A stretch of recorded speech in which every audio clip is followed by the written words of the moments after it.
time. And then if anyone trickles in, we'll, keep going. But I have Kristen here from Supplemental Instruction. She wanted to say a few words before we get started. So you take the floor. Hi everyone, so my name is Kristen Carter. I'm one of the senior leaders here at the Supplemental Instruction Program on Trinity River campus. So if you don't already know about us, we're basically the most curated group study program that you will ever be a part of. So instead of having to actually arrange with your classmates and get a full study schedule together, we have designated study times that are already pre-scheduled with our SI leaders. And our SI leaders are students who have passed the class with a B or higher. And they will still be attending that class with you.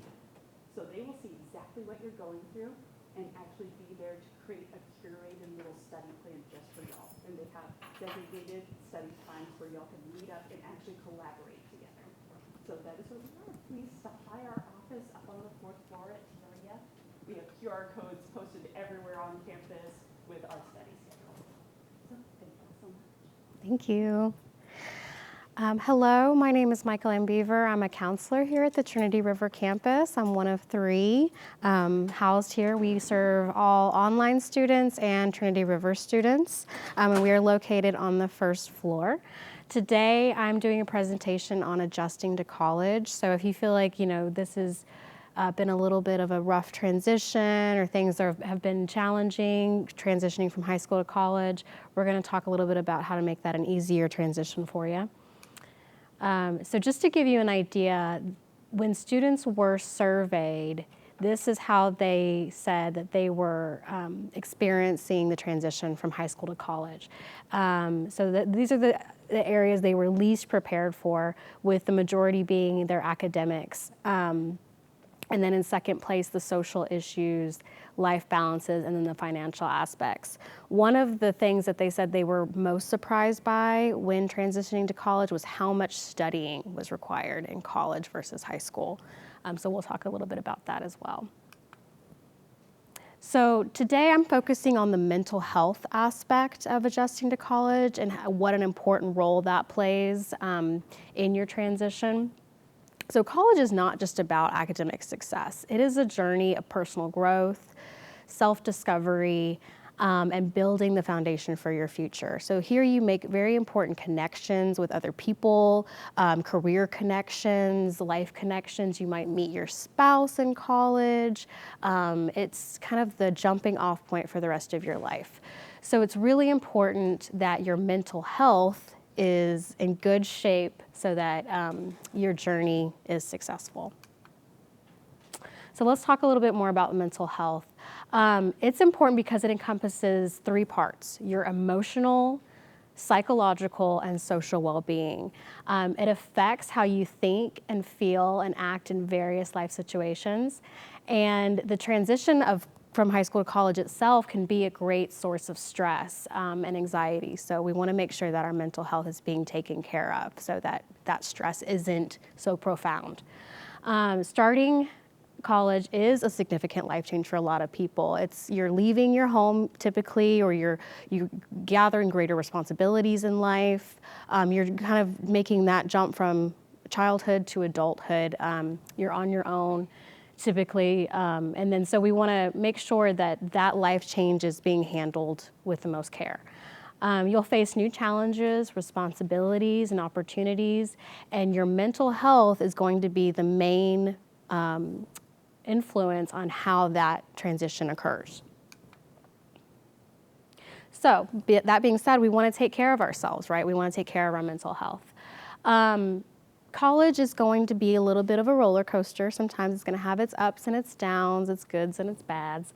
So we want to make sure that our mental health is good so that we have that resilience so we can bounce back from those setbacks and manage that stress and maintain a positive outlook overall.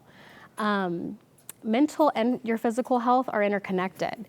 Your body is one. So when your mind is in poor health, your body's in poor health, and vice versa. So you want to take care of your mind so that your physical well-being is in good shape, and then your physical well-being needs to be in good shape for your mind to be in good shape. So prioritizing your mental health will benefit your body.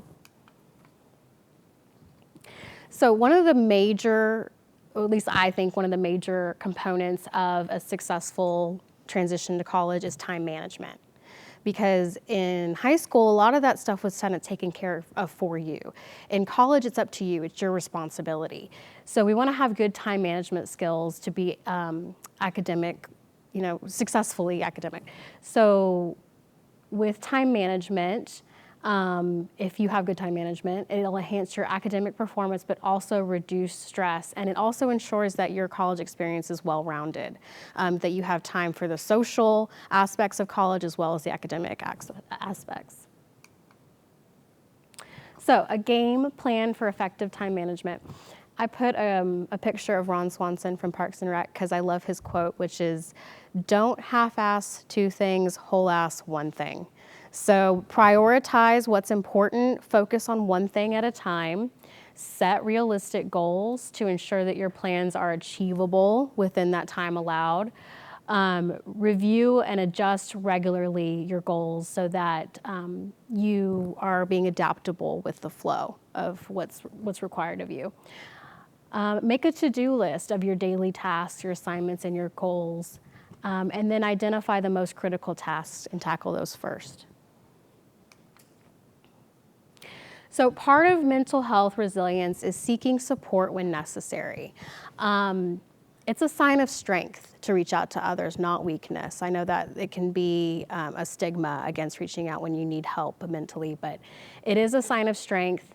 If you get support from others, it can reduce your isolation. If you seek professional guidance, that can take you so many places. Academically and socially, having that support behind you.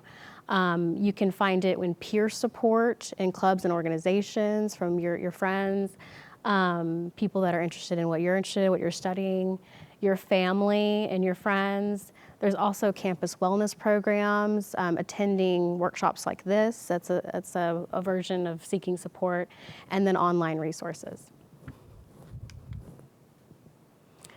Open communication. So when you transition from high school to college, it can be intimidating working with these PhDs, these doctors in these classes, but they're here for you. Their job is to support you, to teach you. They're not only instructors, they're also mentors. So opening that line of communication with them, being honest about your struggles, things that are going on in your life so that they're aware and can make adjustments and help you accommodate what you need. So utilize them as a resource. And if everyone is on the same page, it's usually a lot easier to adapt. Setting realistic goals. College is an exciting time. You come here with this, big idea of what you want your life to be, and you have the big picture figured out, but you may not have the steps figured out to get to that big picture. So we want to set realistic, achievable goals along the way so that we are getting to that big picture successfully. That means being adaptable when necessary. Your college experience is going to be a journey, and journeys will shift and change over time. So your goals might shift and change over time, and that's perfectly okay. Having that adaptability shows resilience, and it's going to help you be successful along the way. So again, building that network, that support network is going to be crucial. You want to have a lifeline when you need it. When things are getting hard, you want to have people you can reach out to. So that means friends, mentors with the Men of Color group or the Compass group. Those are great mentorship programs that you could join. Study groups, supplemental instruction, which she was just speaking about. You can find people, in your areas of study that you could work with. So some things you want to watch out for if your mental health is taking a hit. These are some of the symptoms that could be happening. So if this is going on in your life, if you recognize any of these, that's when you want to seek that professional guidance through either our counseling services or outside counseling services. So if you notice changes in behavior, emotional changes, if you're feeling more isolated than normal, if your personality is taking a sudden change, if you're having any suicidal ideation or thoughts of self-harm, if your substance abuse has increased, if you're having any sort of relationship problems, and you're not taking care of yourself physically, if you're not sleeping well, you're not eating well, if you're feeling more run down than normal, pay attention to those things and reach out for help, because it's better to get to it early than wait for it to get too difficult to handle. So I talked a little bit about stigma before, but it's crucial that we understand, that's why I put it on here twice, that seeking support is a sign of strength and not weakness. We offer mental health services here on campus and online. You can do virtual visits, phone visits, in-person visits. We have 3 professional licensed mental health counselors on campus. We do appointments. We're here Monday through Friday from 8 to 7. So we're available for you, and you can make an appointment with us in our office downstairs. So in conclusion, remember that college is not just about that piece of paper. It's a journey of self-discovery, of growth, and prioritizing your mental health is fundamental in being successful along that journey. And then familiarize yourself with the mental health resources on campus and available in the community, and utilize the people around you. That's what we're here for. That's what we're paid for, is to make sure that you're successful along the way. Have any questions? No? Okay. I have some handouts, time management tips, study tips. I know finals are coming up, so those will be useful there. And then if you want to take any of our giveaways. Okay, thank you for coming.